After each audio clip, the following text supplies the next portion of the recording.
Hey everybody, welcome back. It's Thursday. Yes, Thursday is my new day for content related activities. So here we are, new schedule. Since my wife graduated, I no longer have to rework my schedule for work. So I thought, well, I didn't mind working Mondays. As you remember, back in the old days, my day off was Monday. And I enjoyed that for a very long time. So working Tuesday through Thursday was typically fine. That was a good schedule. But now I decided Monday through Wednesday is good. And I don't mind having Thursdays off because that gives me a longer weekend. Wink, wink.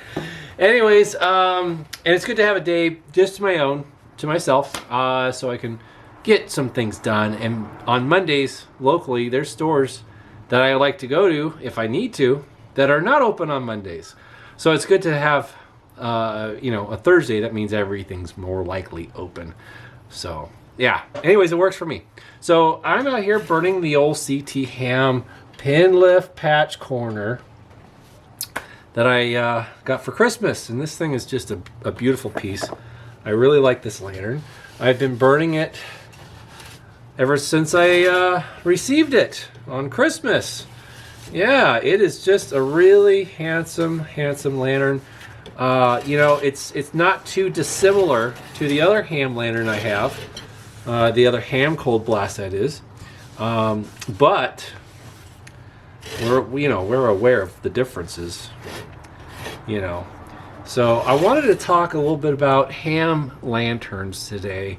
And show you some of the minor differences between the different styles and varieties. So let's get into it, shall we? Yeah. So this is a 1895-96 era CT Ham pin lift cold blast. Now the pin lift, to my understanding, was kind of a short-lived feature. Pin lift meaning that this is your lift mechanism. So there's a brass rod, a tube, and this metal, the steel wire, is bent to be a lift tab, goes down through the fount. Yes, through the fount. See on the bottom here? It exits there. Yeah. So you have this long sleeve that goes right through the fount, and it travels up through there, and it locks into place. Because there is a locking mechanism right in here. I'm not exactly sure how it works, but it does lock. And then when you press on this brass tab, then it releases it. So it's a real clever design. It is. It's very clever. Now this does have a last patent of, I think, 90, or no. Heck, I'm trying to see it here. I want to say 89, or yeah, I think it's 89, which is early.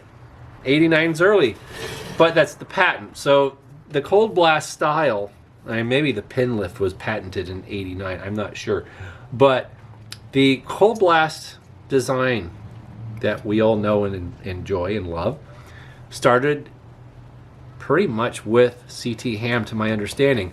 They were one of the first tubular companies to pioneer the cold blast design. And who was the last to the party? Any guesses? If you guessed Dietz, you were right. Dietz, for whatever reason, was one of the last companies to experiment and introduce the cold blast style of lantern. Now, why is that? I don't know. I think, in some ways they really liked the hot blast style. It worked. It was fine. Why go in a different direction? Why, offer something different? Well, of course, cold blasts are brighter, and they offer great light. So it's kind of hard to beat a cold blast. Now, when I started getting back into kerosene lanterns, or tubular lanterns rather, I favored hot blast. I still love a good hot blast lantern. Of course, you see plenty around here.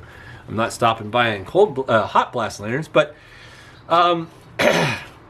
cold blasts do smell a little bit more. So they really are ideal for camping and outdoor activity because their exhaust just comes straight up.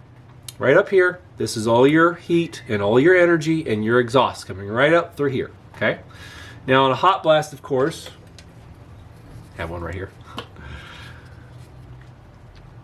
The heat comes up and then cycles through. Of course, you do have some exhaust that escapes, but a fair percentage of it is recycled back through the tubes and goes back to the burner.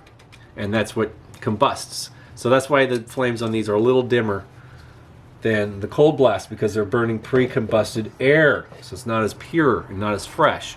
But they are nice to burn inside because you don't smell them as much. So you're not getting as much exhaust indoors with a hot blast. So that's why I like a hot blast, because I typically burn those inside at night. Anyways, as you see, we have our root beer amber globe in here right now in the ham, and I love it. It looks really good in this lantern. It really looks good in any hot blast, cold blast that I put it in. I do keep it in my Marswell's cold blast, which just is fantastic. But this is a real handsome combination. But the great thing about a globe is it can be removed and put into different frames regardless. But yeah, so this is a beautiful lantern. I am just enjoying the heck out of it. But here's the differences. Let me show you between the ham cold blast and show you a small little evolution. So here we have a later ham's cold blast. Okay. And this is the number 2 that I've had for about a year and a half now, give or take. I think I bought this in 2020 or early 21. I forget which. I think it was 2020. But this ham's cold blast is a special lantern. And it looks identical. There's a lot of attributes that are similar. Very similar. Yeah. I mean, this has a marked Ham's matchless globe, probably from the early 1900s. And it's a red flash globe, which are rare. Globe's not what makes this special. The globe's a great globe, don't get me wrong. But this thing is about 1900. It's patented 1898, 99. So this one was made between 1900 to about 1905, give or take. Still has the flat fount, has the smaller manifold air chamber here, because by 05 they went to a donut style, like a larger donut style. But anyhow, this thing is very, very close, very similar. Has an outside lift. Excuse me. Has the outside lift, which works like so. And it's a great design. It really is. Let's see. Is it stuck? Oh yeah. Ow. It got, the bail got caught under there. So, yeah, still is a good design, even though it tried to cut my finger off. But anyways, it's a very convenient. The side lift became the favorite. It really did. When they came out with the side lift, it was very simple. So you can just, crank it down and lift it, and then oh yeah, mind the see how it there now it drops. But anyways, the side lift definitely won out most other styles of lift. Now there are some subtle differences. Now of course it has the double wall chimney, just like that. That's a patented design of CT Ham. Nobody else did that except for, I think, maybe a few Canadian. I think, was it Ontario Lantern Company that did it? Yeah, they used some of the ham patents, but anyhow. It has an identical crown. Very similar. See ya? Let's focus. There we go. Very similar. That one's the same.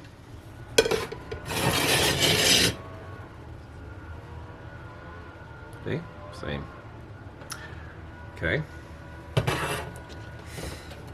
And this has a very similar globe guard. See, it's the same, same style of globe guard, same style of globe plate, same fount. It says number 2 on the front. It has the same steps. It's soldered. has a soldered seam right along here. Okay, that was a ham thing. Now, by the early 1900s, they changed the markings of the company on the fountain. Okay, so this reads CT Ham MFG CO. Okay, remember that. Now on this one, it says CT Ham, oh, MFG CO. Never mind. It says the same thing. Now, the earlier ones from the early 90s, late 80s, early 90s, well, you know, in the 80s, they weren't really marking them the same at all. Here is my 1890-91 era ham. As you can see, it does read differently. Okay? It says CTH CO #0. So at this point in the early 90s, this one dates to about 1890-91. And this one, they read like that. This is CTHCO. So prior to 95, 96, that's what they were, how they spelled out CT Ham. Oh, there we go. That's better. Anyways, so ham had a lot of different variations. There really was an interesting period in CT ham history between the late 1880s through the mid 1890s that they experimented a lot. So even though these two lanterns are roughly the same height, actually no, this one's taller. This has a taller fount on it. This one has a shallower fount. So this one's a little more beefy. Yeah, it has a bigger capacity, longer burn. But fount-wise, it's the same style. Now, the round air tubes. These are interesting. So, these early round air tubes have a patch. You can see, you notice this. So it has reinforcements on the inside of the tubes. The bottom and on the top as well. Now, is that necessary? Well, I wouldn't say it's absolutely necessary, but it does lend itself to more rigidity. Stronger reinforced air tubes is definitely good, especially on the corners, which could, you know, be a weakness point to some degree. But, you know, I think it was just an added thing. So it made the lantern appear higher quality. Now, as you can see, by the late 1890s, early 1900s, they did away with it. Now these air tubes are different. These are crimped, seamed air tubes. They are two pieces that were crimped together. Okay, so they didn't do the patch corner anymore. But these tubes are like, they have only one seam, and it's on the inside. It's on the inside. Can you see the seam on the inside there? Well, maybe turn it around this way. But there, it's hard to see it, but there is a seam on the inside. So it's one piece of metal that's rolled and then soldered on the one seam. And then, of course, they bent it. And they used these little pieces of, these little strips of steel and bent them and made them into little patches. So that's what that's all about. Now, patch corners were kind of standard with CT ham lanterns from the beginning, from the 1887 or so, through the early 90s. Now, why they stopped? Well, they changed their design. They went to the oval tube, which is like this one that I just showed you. This one is oval tube. Yeah, see how it's got a curve on the inside, and it's soldered on the inside? Yeah, so it's flat on the outside, and it's curved, there's arched curve on the inside of the tube. Now, some people called it the D tube, because if you cut the cross section of these air tubes, it would look like the letter D. But the catalog calls them oval. It's just not too disingenuous. They are more oval than round, but they are shaped like a letter D, capital D, that is. Anyhow, that's what they went with. So the hefty round tubes, they only went to the cold blast. So when they started doing cold blast, they did the round tubes like this. They continued to do the patch corners into the early mid 90s with the cold blasts. Hot Blast got the oval tubes. That's right. And then, excuse me, then they went to the stamped 2-piece crimped air tubes like these by the 1900s. So that was that. But yeah, I mean, it's essentially the same lantern, just with a side lift instead of a pin lift. It has the same spout, same number 2, same everything, except for this fountain's just a little taller. And yeah, oh yeah, also there's a little crease in the right here. You see a little crease right below the vent holes. Yeah, there's a little crease there. This one does not have that. See, no crease. Yep. So it's different. It's different. Yeah.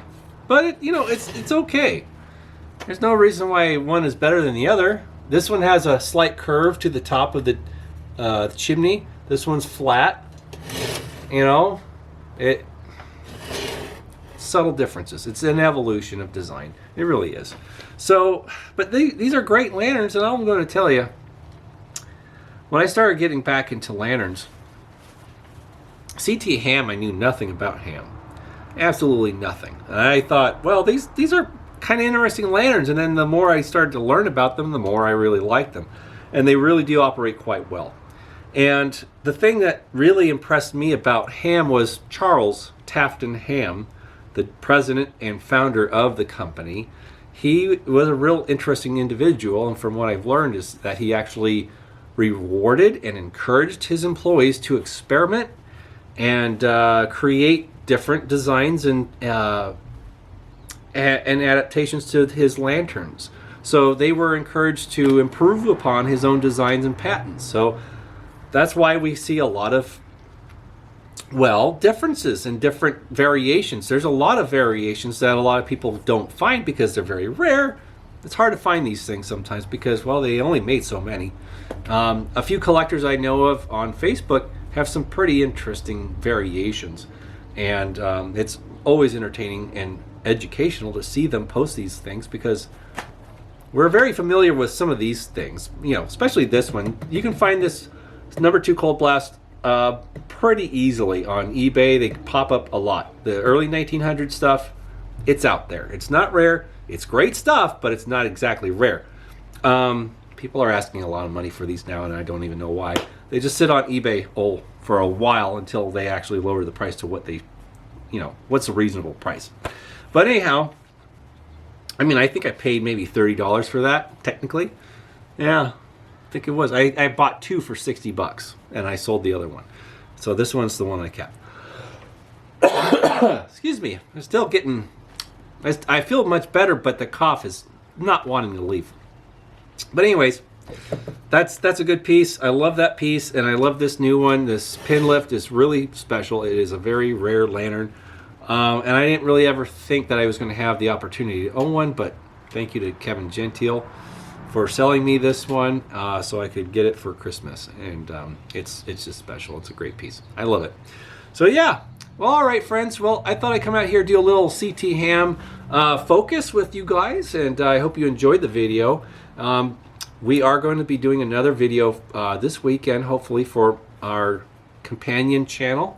So, but there's going to be a lot of rain. There's a lot of rain in the forecast, so we might not do a driving adventure. We were thinking of taking a drive in the Dodge on Route 66 and take you guys along with us, but if we don't do that, we'll figure something else out that will be fun and interesting and entertaining. So with that being said, stay tuned for the Smiths, Mr. and Mrs. Smith, on our companion channel, and also be making another video hopefully before the weekend's over, but we shall see what kind of time we have. Hopefully I will have some time. All right. Thanks again for subscribing. Thanks to my new subscribers. I hope you guys enjoy the channel. Please, of course, if you have a question about lanterns or anything related to this stuff, please just leave a comment. I'll get around to it, and I'll try and answer and address your question. Thank you so much. Have a great day, everyone. Bye-bye.